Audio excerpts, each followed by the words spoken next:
We are live in the Santan Valley. Tom D. Camillo along with Joe Carreiro, and this is a weekly show, CAClive, our second week at 10:30 a.m. in the morning, which is a great time to have a radio talk show. And Joe, it's what, about 100 and 108 it's been the last couple days? It's been absolutely ridiculous, actually.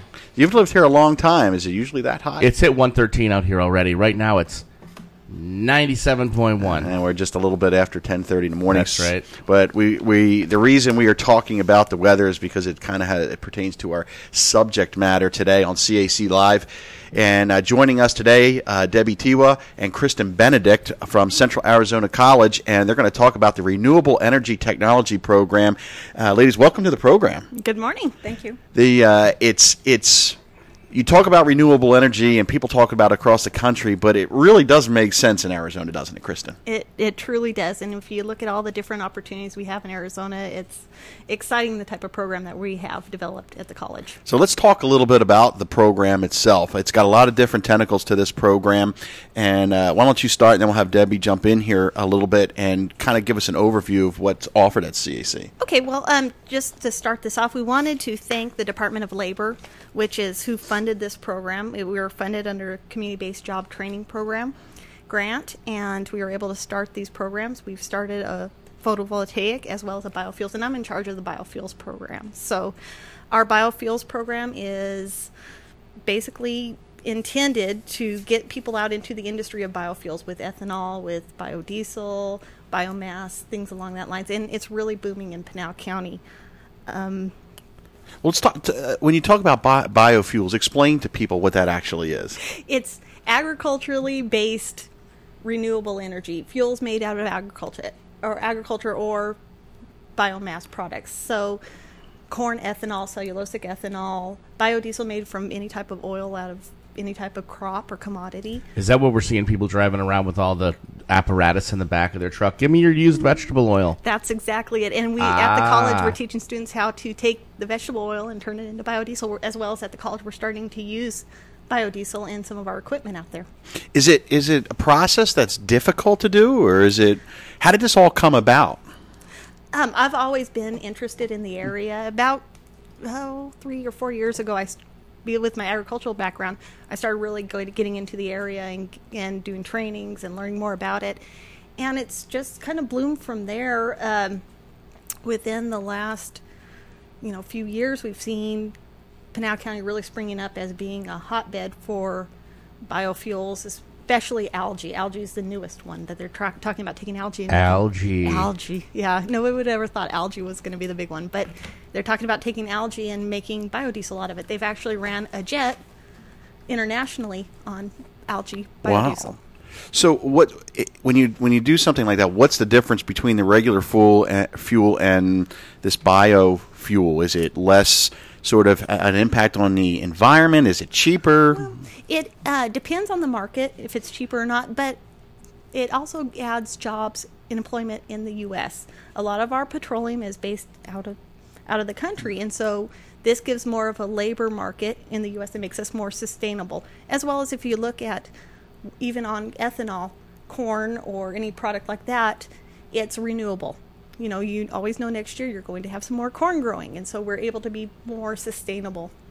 When you talk about ethanol and people talk about corn, is there a specific type of corn, or can any corn be used, or is it grown specifically for biofuel?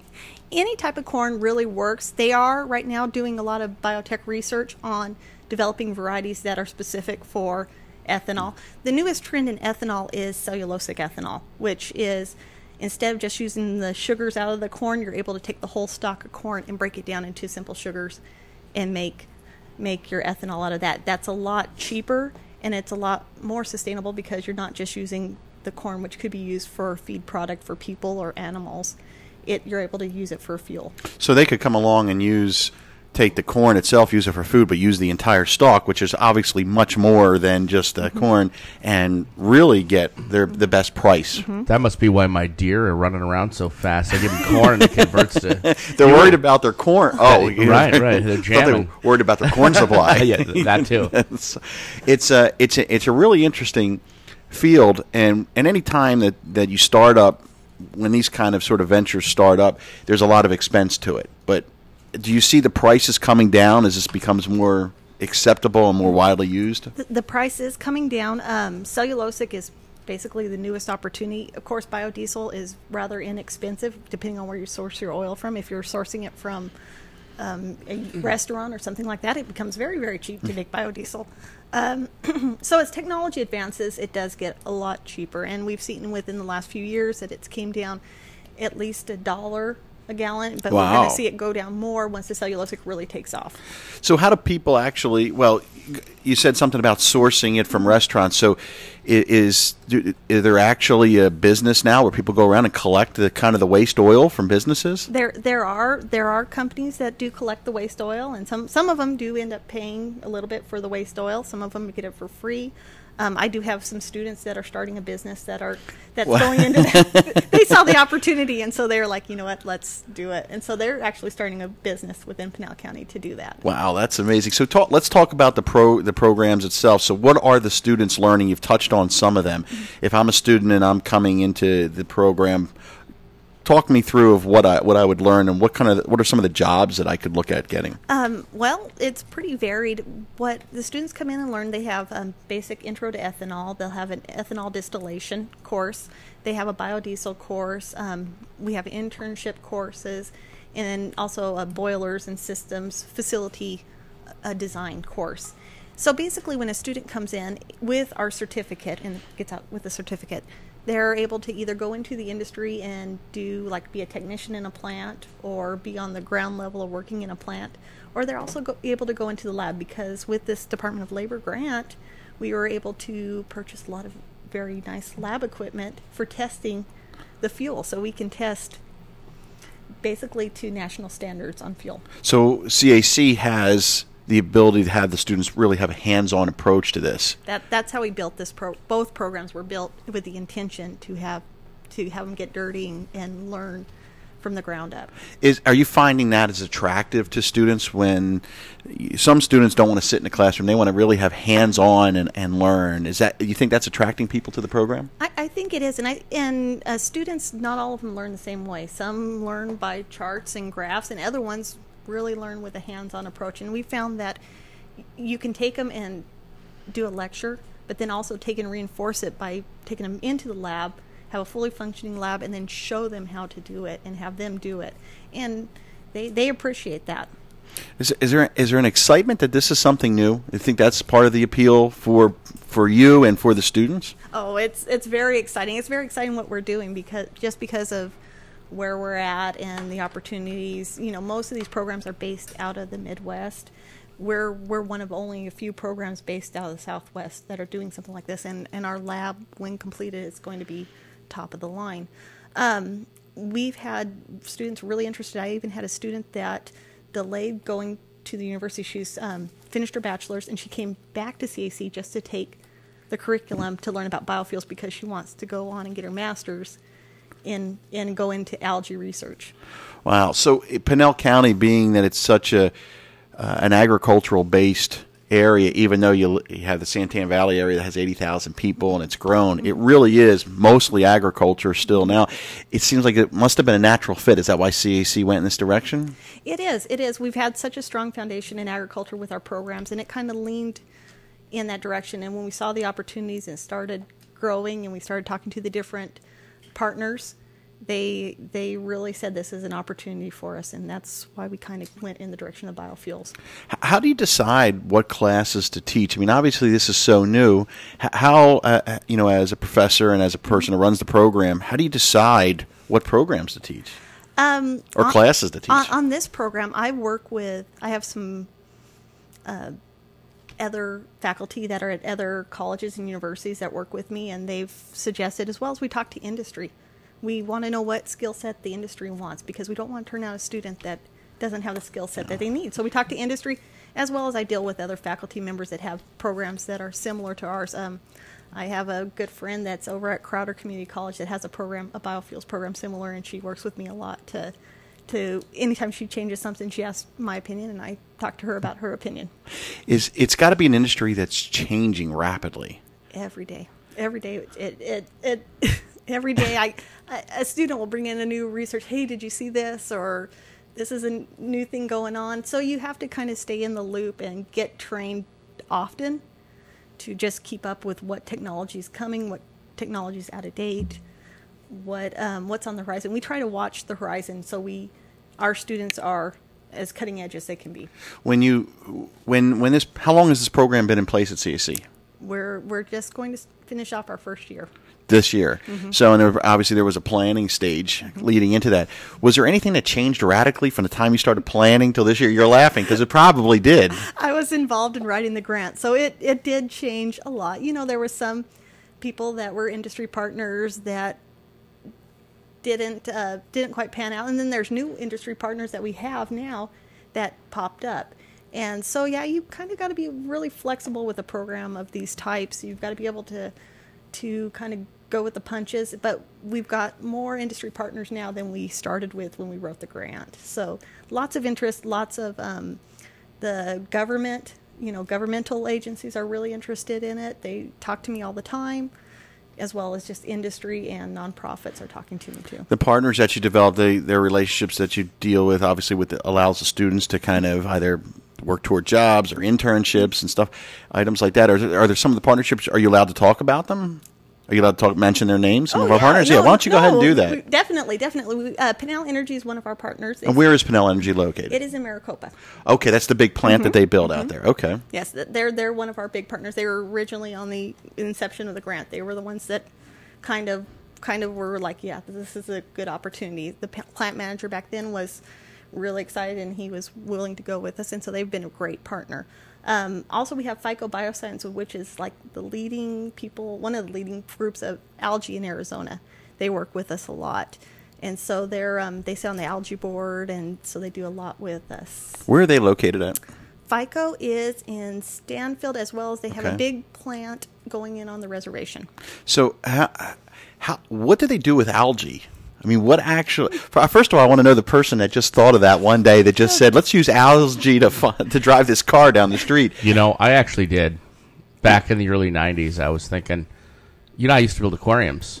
Right, I know. And I'm thinking... You used to do Steven Spielberg's aquarium, didn't you? All kinds of people, yeah. I'm thinking...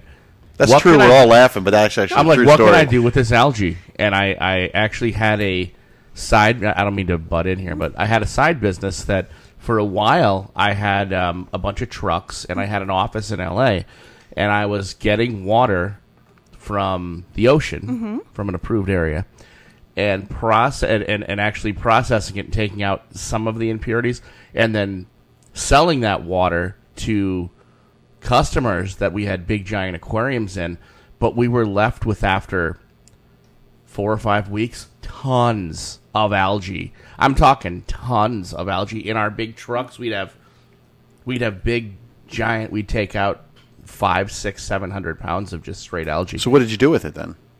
I couldn't figure out what to do with it. Some of it we took out and put it in aquariums and grew algae because there's some decorative algae. But the other stuff, you just chuck it, man. And this was literally just taking a hose, putting it in, and sucking it out of the ocean, and then you get all this algae, and then you process that. I mean, there's an unlimited supply of algae because all it takes is sun. So as a business today, you could have sold that algae. Absolutely. And algae has the potential, a kernel of corn versus algae of the same size. Algae can produce 300 times more oil than that kernel of corn. Wow. So it's incredible. Right now it's still in the research stage, trying to figure out how to get the oils out of the algae, but that's the direction they're going, is getting this oil out of the algae to make diesel out of. Do you have any idea how that started?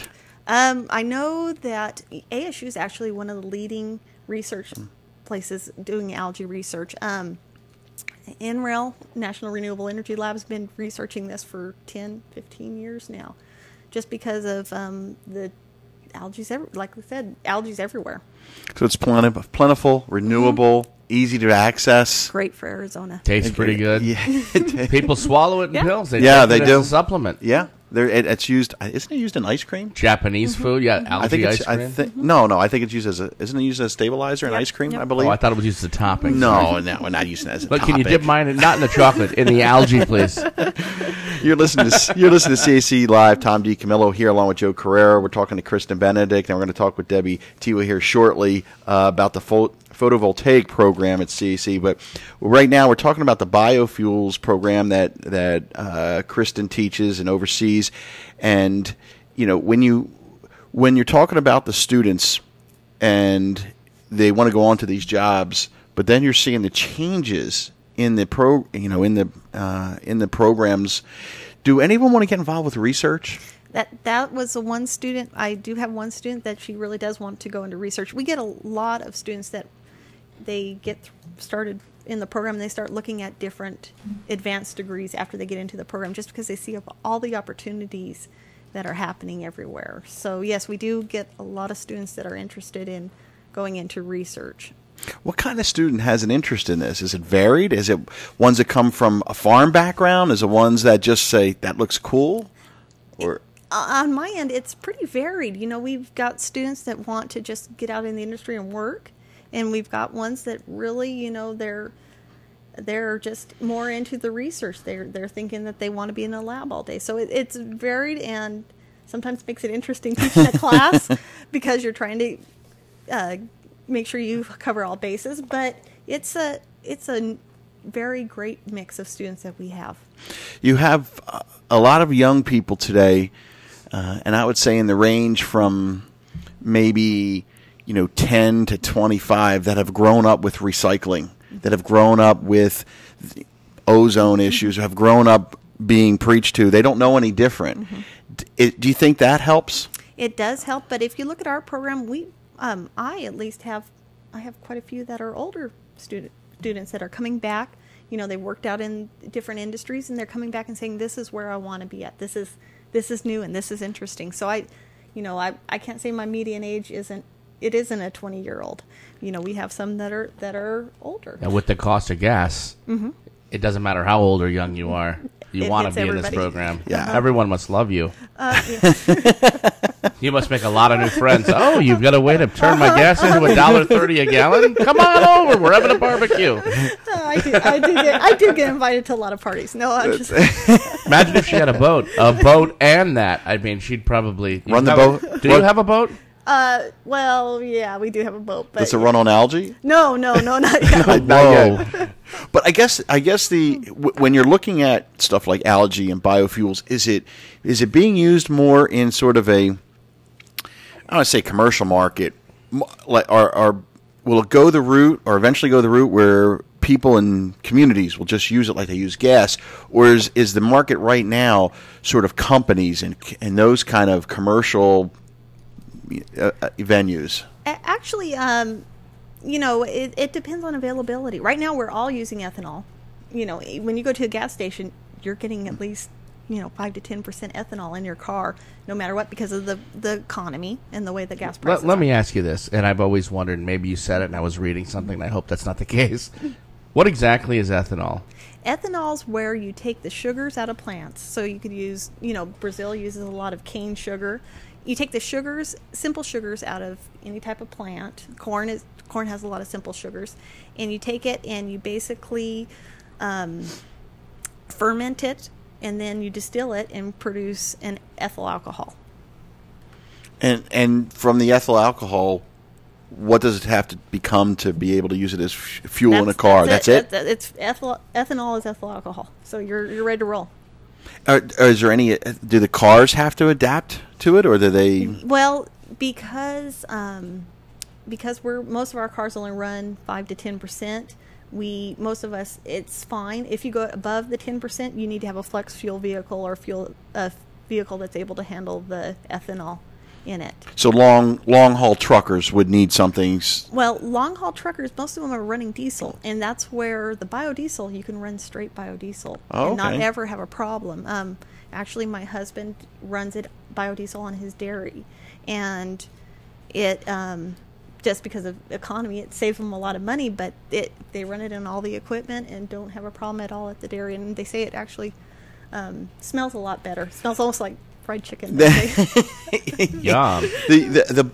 So where does your husband get the biodiesel from? Actually, a company up in the valley produces it. They collect the waste oil in Gilbert, and they produce it and then ship it down. So they're collecting the waste. What did people do with the waste oil? Like if you had a fryer in a fast food restaurant, it would just get dumped out down drains? Most of the time they have companies that will come pick it up, and they'll either do it as an additive for like dog food or something like that. But now that they've seen the market, it's being utilized for fuel. You know, the way these things are turning, it's like I notice a lot of industries are doing the same thing. You've got the garbage recycling business. You know, we used to have to pay for that. Mm-hmm. Now there's companies paying you to come out and pick up your recyclables.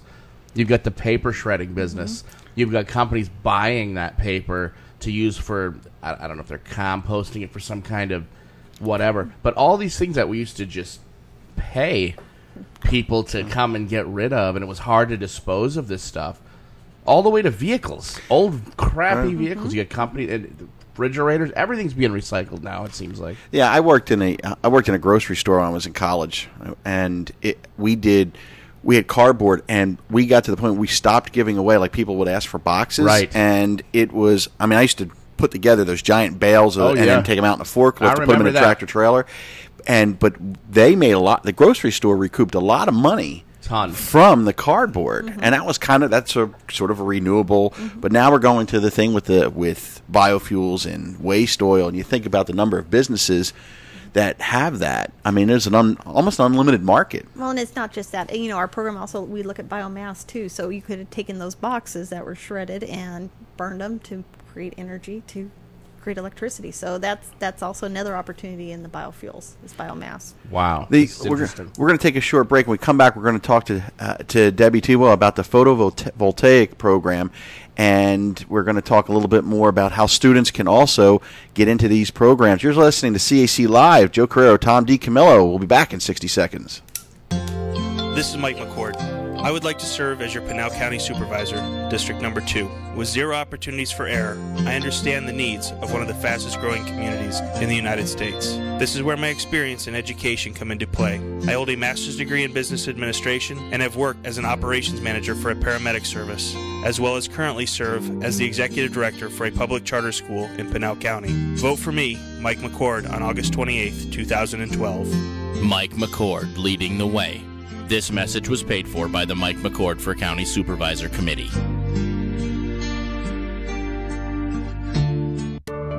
Are you experiencing computer problems? Is your computer running slow, bogged down with viruses and spyware? You need a reliable and knowledgeable, trustworthy computer service company. Contact Computers, Networks, and More, located in Santan Valley. Get your computer or laptop running in top condition by a certified technician with 20-plus years experience and beta tester from Microsoft. Computers, Networks, and More provides repairs and solutions to any computer-related issue, whether it's software, installation, troubleshooting, updates, or tune-ups. You can trust Computers, Networks, and More. Contact Jeff Monday through Saturday, 8 a.m. to 7 p.m. to schedule an appointment. We can have you up and running quickly, usually within 48 hours. Located in Santan Valley, Computers, Networks, and More. We're here for you. Contact Jeff at 480-729-8899. That's 480-729-8899.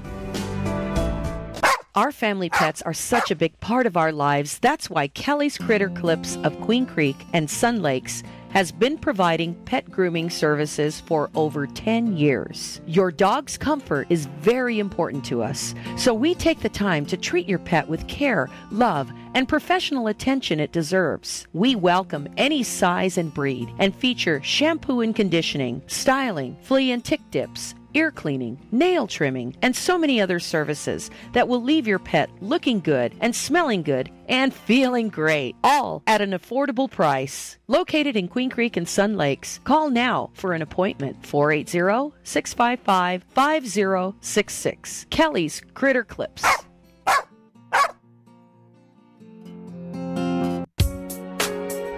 When you visit Hill Family Dentistry in Santan Valley, Dentist Dr. Tim Hill provides each patient with personalized, gentle care that you deserve. Our entire team is dedicated to providing you and your family with services that will make you smile. With a full range of general, cosmetic, and specialty dentistry services that will keep you and your family smiling. Our commitment to our community is to provide outstanding oral health.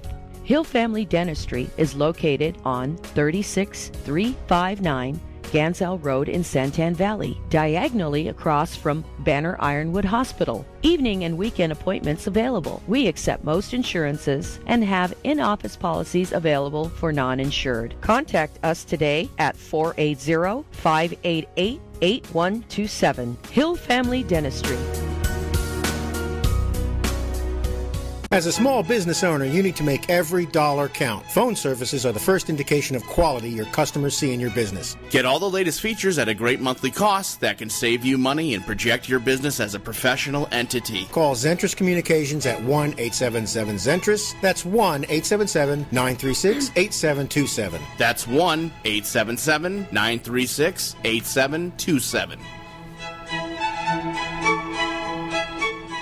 Welcome back to CAC Live. Tom D. Camillo along with Joe Carreiro. Reminder, next week Dan Bush will be back in the studio along with our vaunted Chief of Police, Luis Martinez. Nice. I'm looking forward to that. He will join us, and the Chief does a thing where he watches the nighttime sky for celestial bodies. So if you ever saw the movie...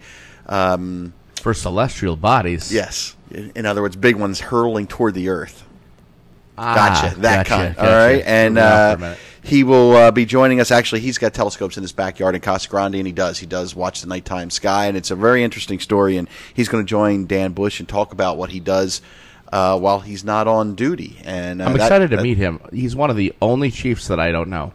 Well, that's around. So. You will like the Chief, and he listens. Actually, he listens pretty much every week to the show. So he'll be joining Dan Bush next week on the program, and then we'll have the announcement of our summer schedule coming up. After that, we have an exciting schedule that we're building, and we'll announce that after Memorial Day. So, but today we're talking about obviously renewable energy. If you've listened to the first part of the show, and in Arizona, where the sun shines most of the year, the photovoltaic program at Central Arizona College, I'm sure, is a big hit. And Debby Tewa has joined us. And Debbie, you've been sitting there listening to the whole biofuels, and Kristen, but we want to give you an opportunity. Obviously, something dealing with the sun and solar energy and that kind of thing for what you do is almost a no-brainer in Arizona, or at least should be, right? You'd think that, right? Yeah, but first of all, thanks for having me here, and Kristen done an excellent job, so I have a big, It's tough to go second. Yeah, that's what I'm saying. All right. Yeah, energy is, the renewable energy, in particular sun, is abundant here in the southern part of the United States, including, obviously, Arizona. We get approximately 6 hours of available sun, so when the sunlight strikes our modules or solar panel, you crank out some electrons there. So this is a great, great area for using the sun as an energy source. So talk about your program and what you do at CAC. My role over at CAC is I teach the beginning photovoltaics, also known as PV for short, and also the advanced. And how I have the class structured is starting out from the basics in terms of theory, electrical terminology, and then also teach residential-based off-grid. So you have like battery-based systems, and then also the grid direct systems. The reason is that a lot of my students are non-technical, non-electricians, so I got to start from somewhere. So I do the usual two-dimensional PowerPoint, and then immediately, as Kristen spoke of earlier, we go into the lab. So we start matching theory and then lab using instruments to be able to have the students comprehend that.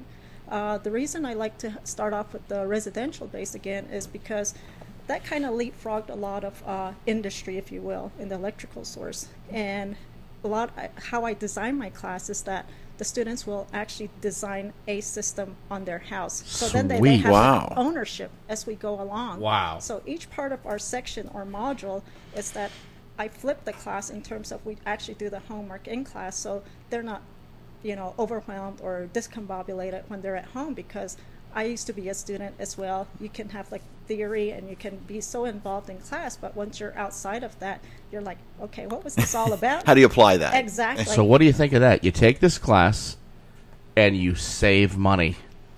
Yes. That is fantastic. That's a good point because CAC, take our classes and save money. And that's the good point because we have to start out from energy efficiency first. Right. I teach about reducing the electrical footprint and then applying this technology. So then your technology, say like the photovoltaic system, is then shrunk to meet your energy demand if need be. Can you talk about your energy footprint and people that don't know what that means, and explain how you would explain to the class of what that means, and then take us into how you fix that or make it better.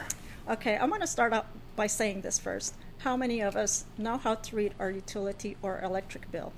And some say, then I zero it in.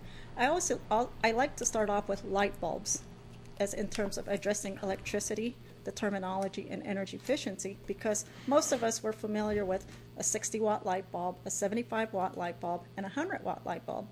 So I have tools to be able to measure the heat output. And then I match it with an equivalent bulb in terms of lumens. Lumens means that the visible light that's thrown from that particular light bulb. So for instance, a 60-watt light bulb may have I think it's 1,000 lumens, and you try to match that with an equivalent, say like a compact fluorescent light bulb, those little curly Q kind of light bulbs, and to do measurements on that, and also have like a little meter where you plug that light bulb into it, then it shows how much energy is being consumed for light bulb by light bulb, side by side comparison. So you're trying to give an understanding to the students of what they do every day in their household. Exactly, because electricity is measured in an hour. So we use that. Of course, we can use the decimal points as well, but I want to get them to be able to comprehend that hour measurements.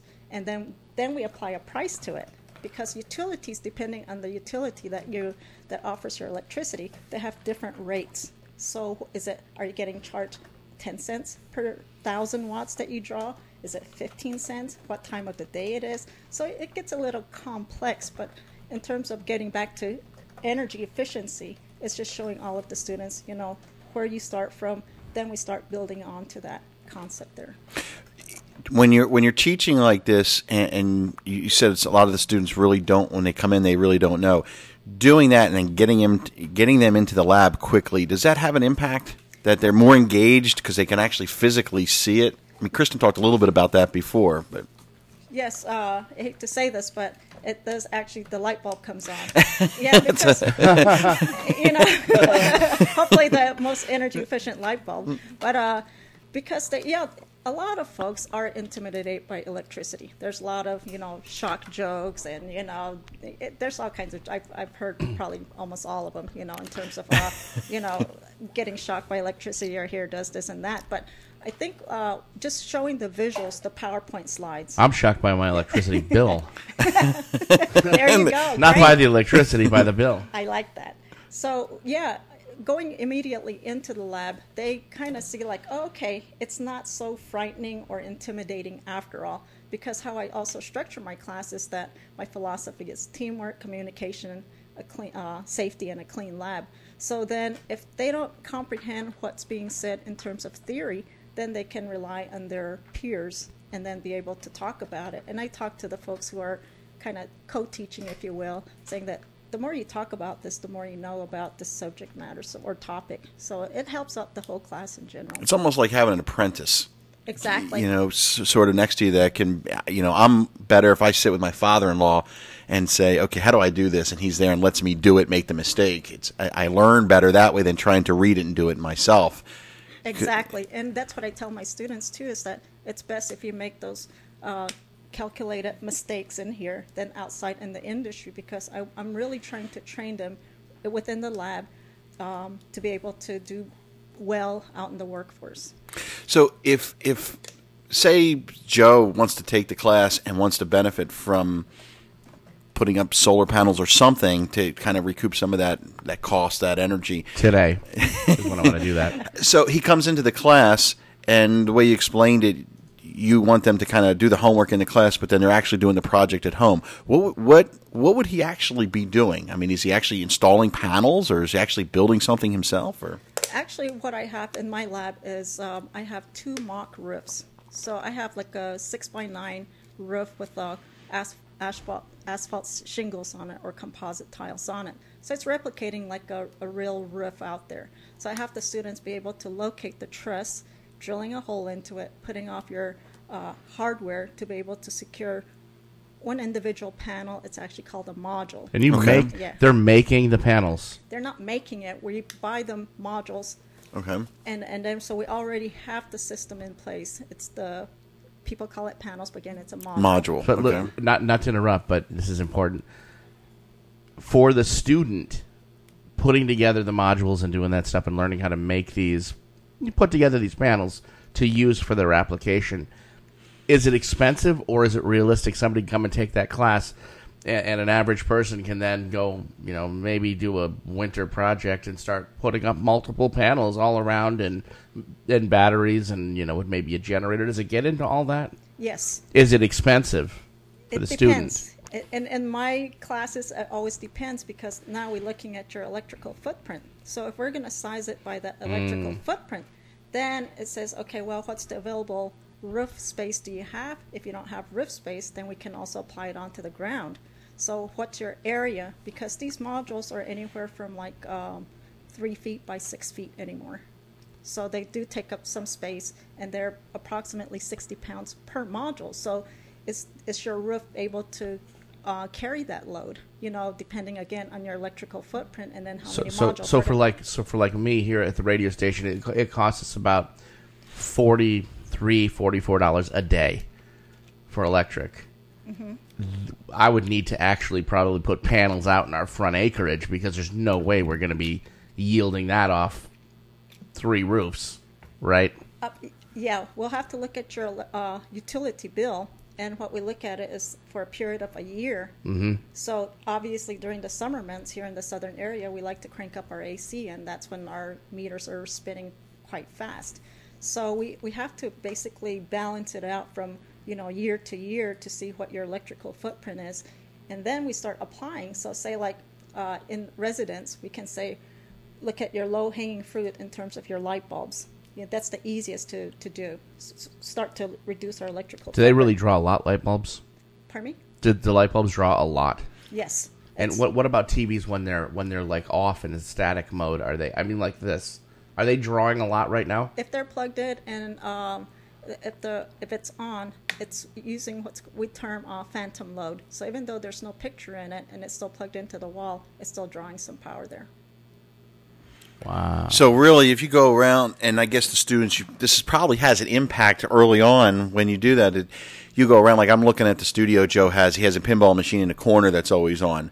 If he just turns that off, if he's not using it, it's sucking energy right now. Yes.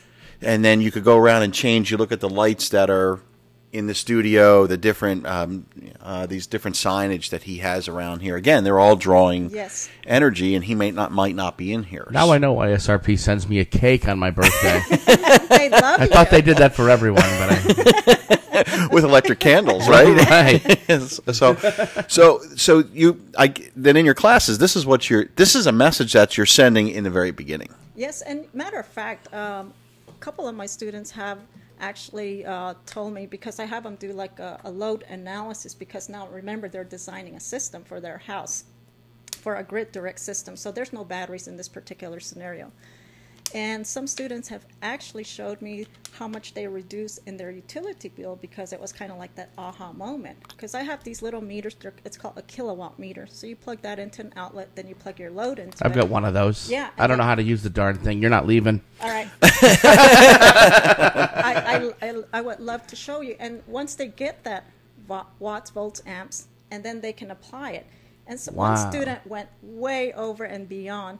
She totally analyzed her entire house load. She probably has like maybe about 2-3 pages, Excel pages, of all of her load.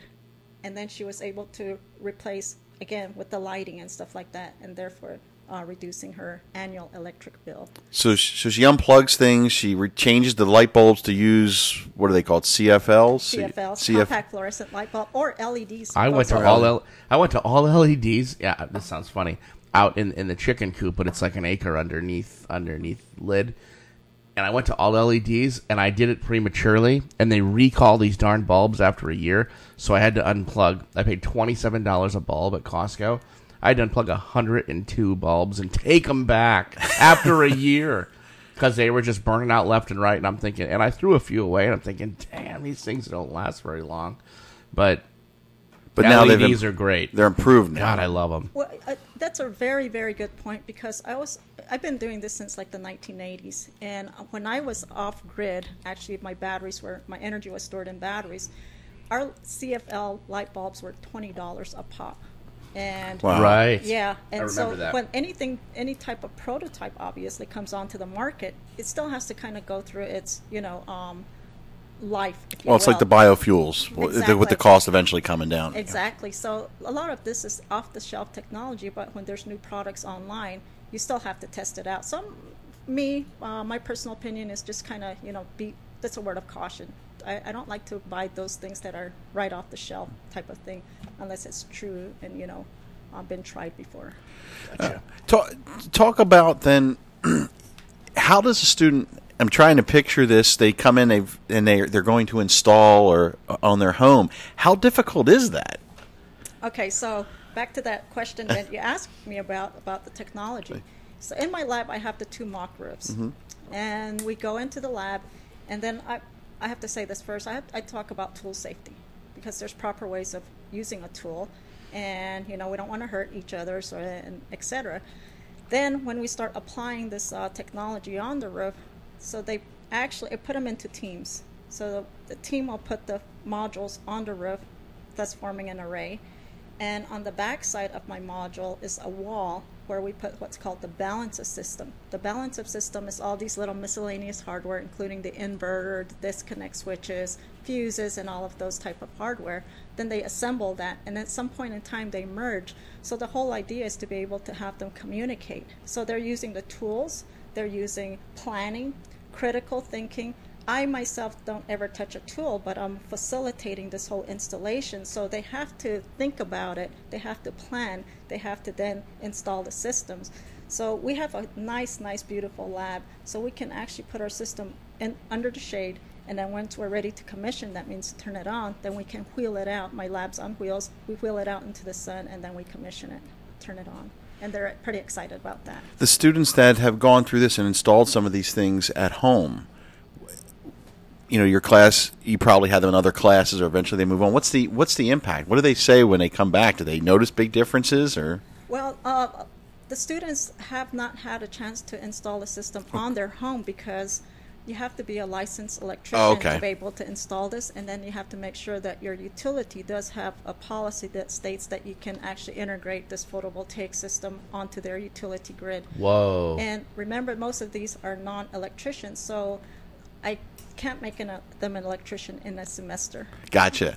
But if they worked with a licensed electrician, do most of the power companies, obviously we have, I think in this area, SRP, APS, San Carlos, do most of them have programs? They do have net metering policies or interconnection guidelines, a policy basically saying that, yes, you can put this on your property and then integrate it into the roof.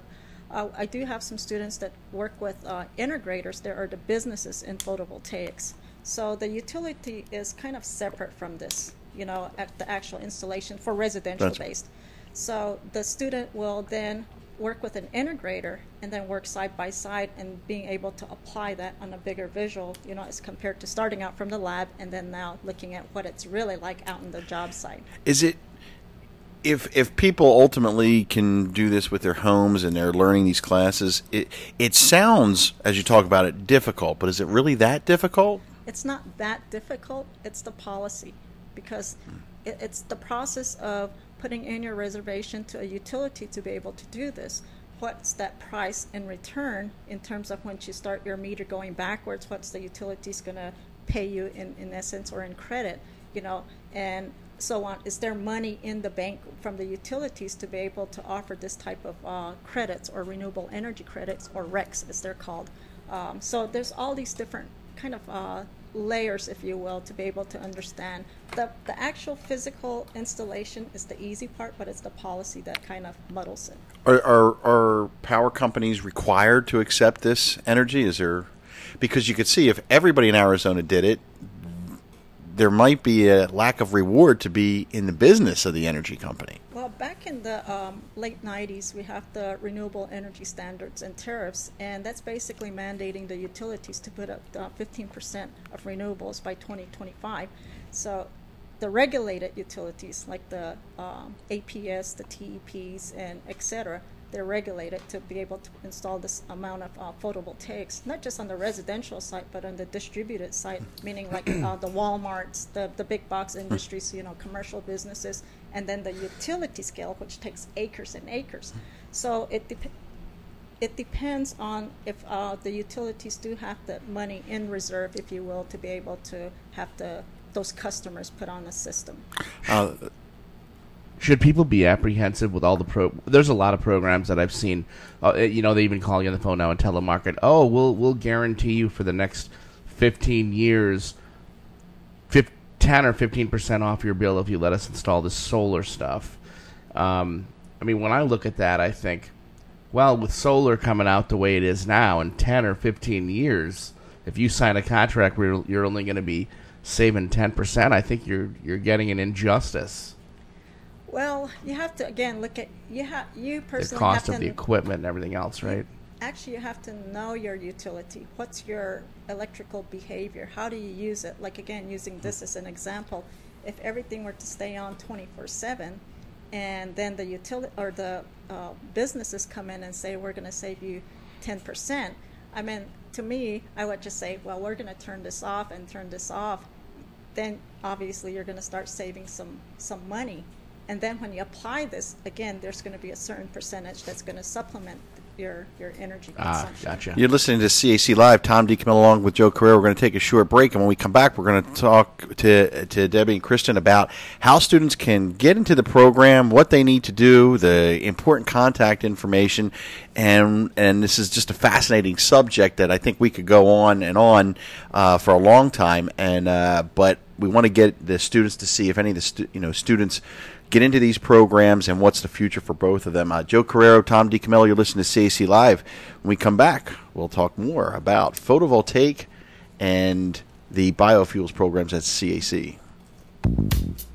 Got termites gnawing on your house? Do you have a pest problem in or around your home or your business? At Lights Out Exterminating, we provide either the solution or preventative measure to take care of your pest problems that stem from ants, crickets, cockroaches, spiders, and scorpions. Lights Out Exterminating provides superior pest and termite control at affordable prices for a wide array of desert pests. Scorpion control can be difficult. At Lights Out Exterminating, their service is based off right products at the right time. Find out how much more effective scorpion control can be when you turn the lights out. Don't hesitate. Lights Out Exterminating is the one to call. Over 12 years experience, you will receive superior service at affordable prices. Call 480-365-8177. Ask about our discounts for military personnel. Remember, Lights Out Exterminating.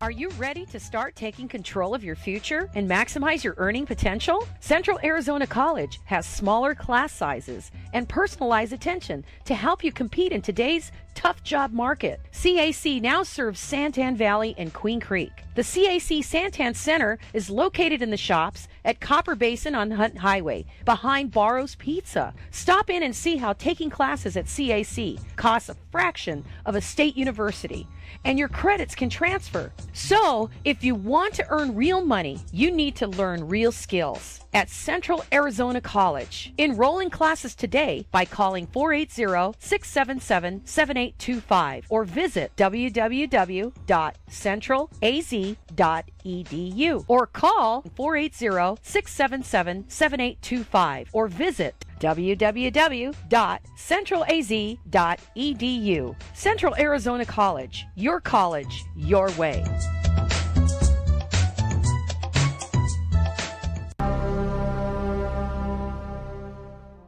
Santan Motorsports, located in Queen Creek, specializes in off-road ATVs, dirt bikes, UTVs, side-by-sides, street bikes, and provides performance work. Santan Motorsports is your local dealership for off-road parts and accessories. They provide and pride themselves on excellent customer service and a staff that understands all aspects of the off-road business. Come in and browse our dealership and find those parts and accessories you've been looking for. Check our website, santanmotorsports.com, for monthly specials as well as used equipment. Santan Motorsports, your one-stop shop for sales, service, and knowledgeable staff. Located in Queen Creek on Power Road and Santan Boulevard, or call 480-988-0580. Santan Motorsports. We're here for you.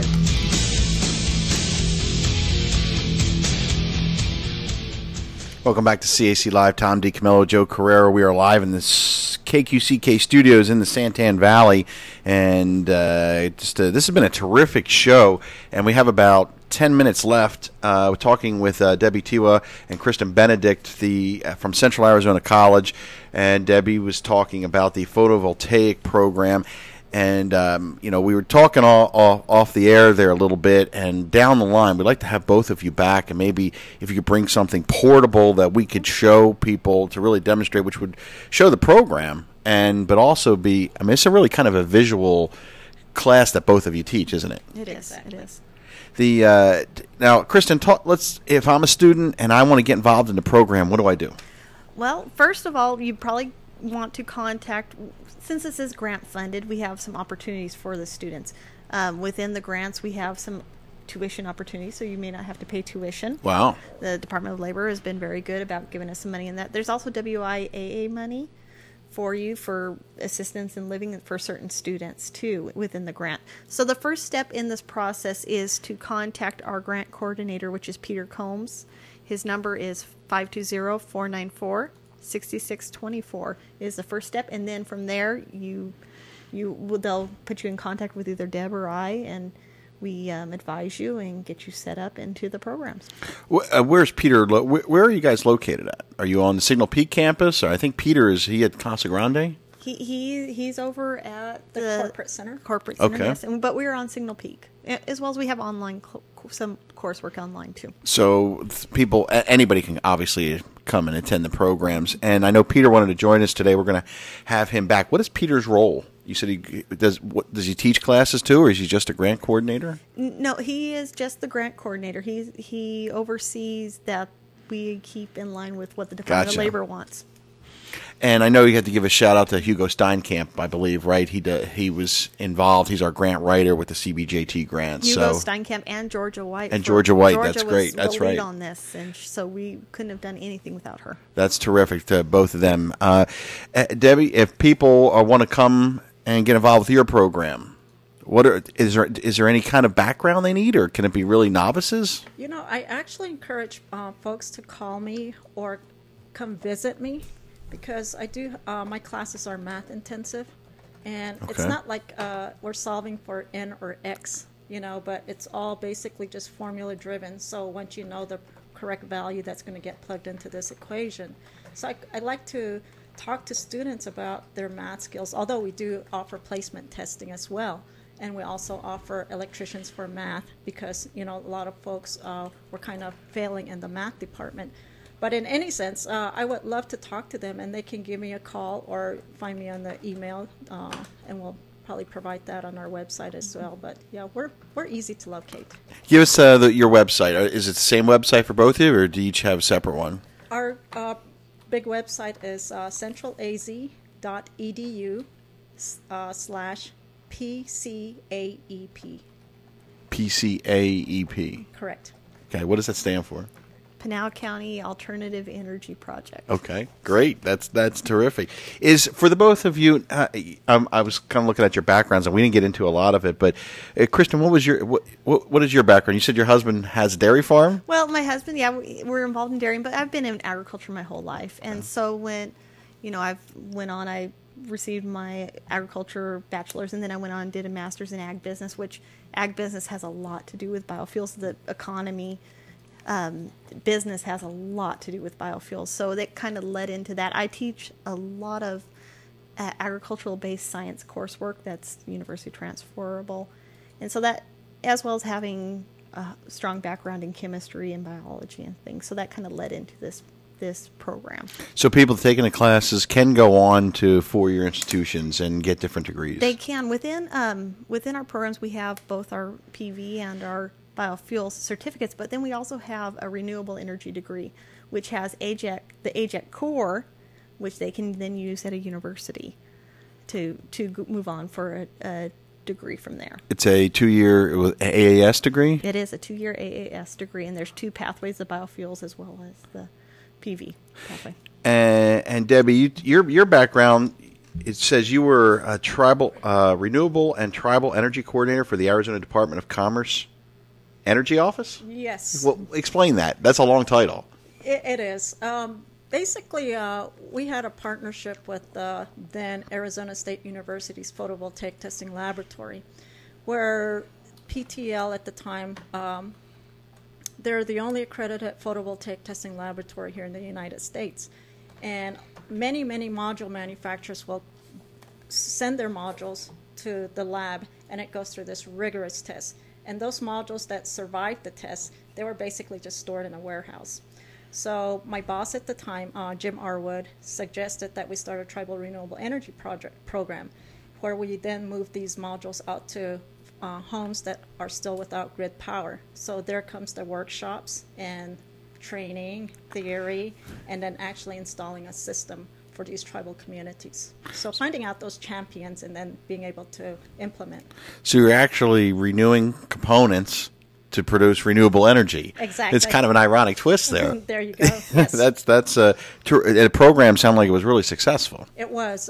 We were, as you may know, we have 22 federally recognized tribes here in Arizona, and I was able to work with 5 tribes. Wow. So, yeah, I would say we've done a good job. That must have made a huge impact if they weren't on the grid. Exactly, because folks still may use generators, or sometimes you'll see like 2 wires coming from their car battery to energize something. So now to be able to actually walk into the door and turn on a switch is huge to some of the folks. Wow, that we take for granted. That's and most people do take it for granted today. But that's terrific. If it's a terrific program.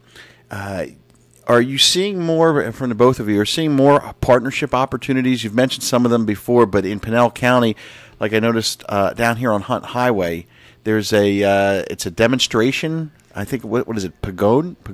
Yeah, and it just came in within the last couple of weeks. They just started putting that in. Johnson Utilities is who's doing it. Oh, that's the one way down by the Florence Copper Project. Mm-hmm. It's down right on the bend in between as you go past Anthem. I noticed they just put it up. What are they actually doing there? Have you taken a tour of that, Tom? I haven't seen anything. It's amazing. Oh, is it? Oh, yeah. Is it?